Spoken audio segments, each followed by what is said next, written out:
Charlton Heston was a legendary actor, recognized as one of the best voices in Hollywood history and known for his incredible screen presence.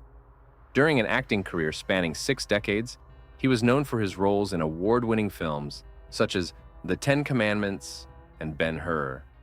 No wonder he was Hollywood's top star. But Charlton was unable to cope with the shocking events that eventually overwhelmed him and his beloved wife. Let's take a look at the tragic death of Charlton Heston and his wife. On October 4th, 1923, John Charles Carter was born into a family of lumber workers. At 11 days old, his parents Russell Whitford Carter and Lila Baines registered him as Charlton Carter and listed Evanston, Illinois as his birthplace. Charlton was of mostly English descent, but was affiliated with the Fraser clan due to some Scottish ancestry. In the 1600s, the earliest American ancestors reportedly emigrated from England. Despite this, Charlton was proud of his Scottish heritage. When Charlton was a child, his family had to move for work reasons. Their new home was in St. Helens, then a heavily forested area of the state of Michigan. Charlton remembered his childhood home as a modest bungalow in the woods. When he was 10, his parents separated. His mother remarried a man named Chester Heston, and Charlton was forced to live with him, along with his younger brother Alan and sister Leila. The family moved to Wilmette, an affluent suburb of Chicago, where Charlton attended New Trier High School. He said the following about his new life: "Every child dreams, but I have achieved more than most. I was pretty lonely, even when we moved to Chicago.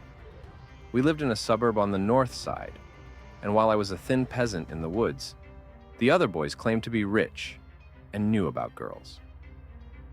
In March 1944, at Grace Methodist Church in downtown Greensboro, North Carolina, he married Lydia Marie Clark, another Northwestern student. That same year, he joined the U.S. Army Air Corps and served 2 years in the 11th Bombardment Squadron of the 77th Bombardment Squadron of the 25th Air Force as a radio operator and air gunner aboard a B-25 Mitchell medium bomber over the Alaskan Aleutian Islands.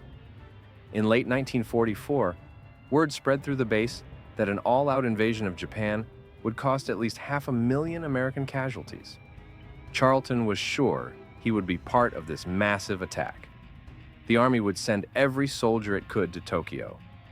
Shortly afterward, a military plane returning from a mission crashed on the island due to crosswinds.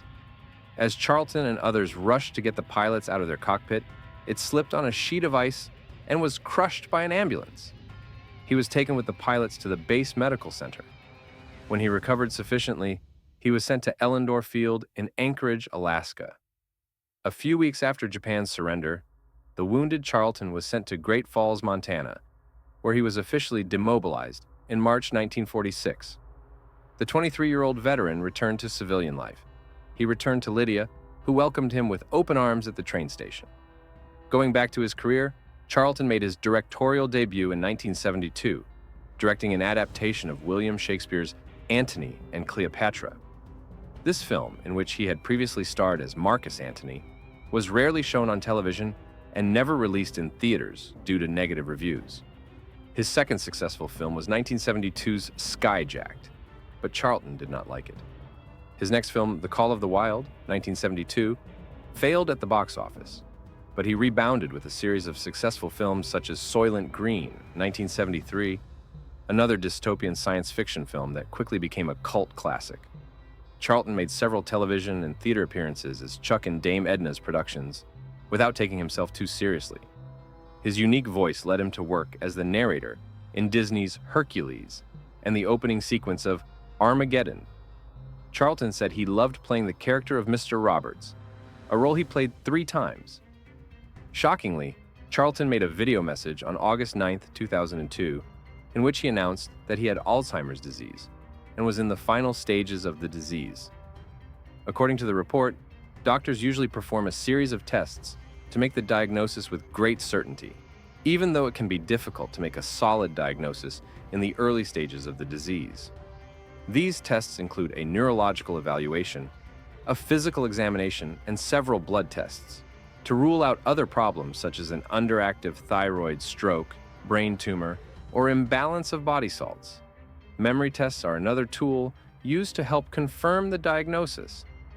A member of Charlton's team noted that all these tests are validated and a certain score indicates Alzheimer's disease. 10 years later, it was announced that Lydia Clark Heston, 95, wife of Oscar-winning actor Charlton Heston, died of complications from pneumonia on September 3, 2018, at UCLA Medical Center in Santa Monica, California. Lydia was married to Charlton for 64 years. Despite his death, his legacy lives on through his powerful performances and determination to support the causes he believed in. Charlton and Lydia were living examples of the power of commitment and the lasting effects of a life well lived. Although they are no longer with us, their memory will live on in all those whose lives they touched.